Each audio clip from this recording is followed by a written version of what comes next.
Hi everyone, I'm Suyuk from Online Help Guide.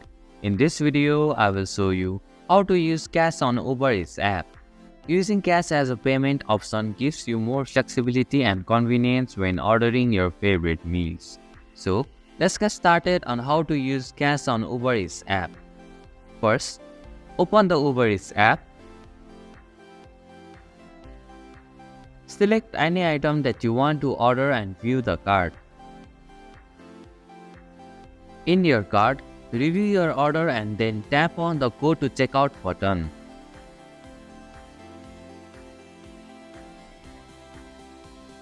This will take you to the payment and delivery options screen. In the payment method section, you will see different payment options. Select Uber Cash from the list.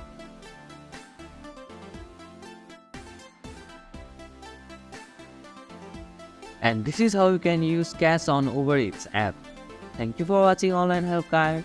I hope this video was helpful. If it was, then hit the like button and comment down if you have any questions or feedback.